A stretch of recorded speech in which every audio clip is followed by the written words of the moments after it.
কণ্ঠ, সর্বদা সত্যের পথে। এদিন বামফ্রন্ট সমর্থিত সিআইটিইউ হকার্স ইউনিয়ন এবং কংগ্রেস সমর্থিত আইএনটিইউসির যৌথ উদ্যোগে রামপুরহাট হকার্স উচ্ছেদের বিরুদ্ধে বিক্ষোভ ও ডেপুটেশন জমা দেন রামপুরহাট স্টেশন ম্যানেজারকে। 1 জুন শনিবার রেলের হকারদের বিভিন্ন দাবি দাবা নিয়ে রামপুরহাট স্টেশন ম্যানেজারকে স্মারকলিপি জমা দেন বামফ্রন্ট সমর্থিত সিআইটিইউ এবং আইএনটিইউসি এবং রেলওয়ে হকার্স ইউনিয়নের নেতারা।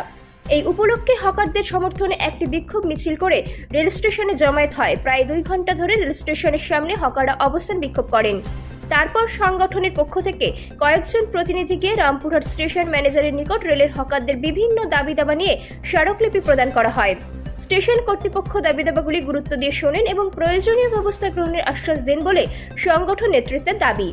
স্মারকলিপি প্রদান কর্মসূচিতে উপস্থিত ছিলেন সিআইটিইউ ও রাজ্য কমিটির সদস্য অমিতাভ সিং, সিপিআইএম জেলা সম্পাদক মণ্ডলীর সদস্য সঞ্জীব বর্মন, সঞ্জীব মল্লিক, বীরভূম জেলা কংগ্রেস সভাপতি মিল্টন রশিদ, রামপুরহাট শহর কংগ্রেস সভাপতি শেহাজাদ হোসেন কিনু সহ অন্যান্য নেতৃবৃন্দ।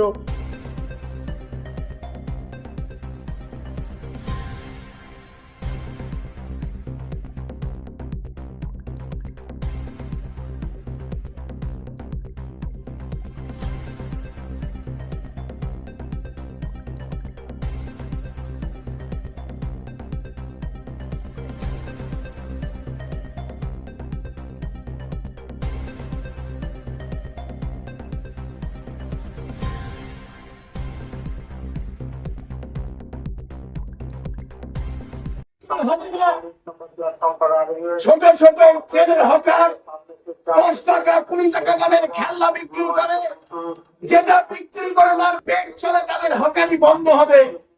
এটা নরেন্দ্র মোদী সরকারের সিদ্ধান্ত। ফলে এই সিদ্ধান্তের বিরুদ্ধে আমাদের লড়াই। যারা আমাদের কথা এখানে শুনছেন, এখানে পুলিশ আধিকারিক যারা বিক্ষোভরত মানুষকে সমাজের আটকানোর চেষ্টা করলেন, তারা আমার সরকারি কর্মচারী হিসাবে স্টেশনে থাকতে পারবেন না। এটা সত্য।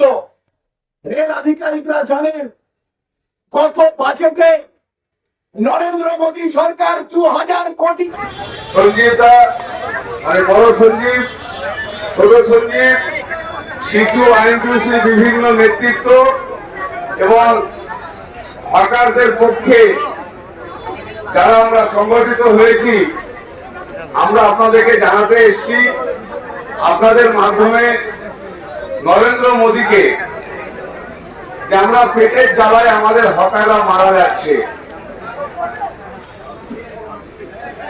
আমাদের হকারদের মা বোন, হকারদের স্ত্রী বাচ্চা, হকারদের আত্মীয় স্বজন, আমরা পয়সার অভাবে, কাজের অভাবে, আমরা শিক্ষা থেকে স্বাস্থ্য থেকে শুরু করে সমস্ত দিক দিয়ে আমরা বঞ্চিত হচ্ছি। প্রায় 1 মাস ধরে। ব্যুরো রিপোর্ট, বীরভূমের কণ্ঠ।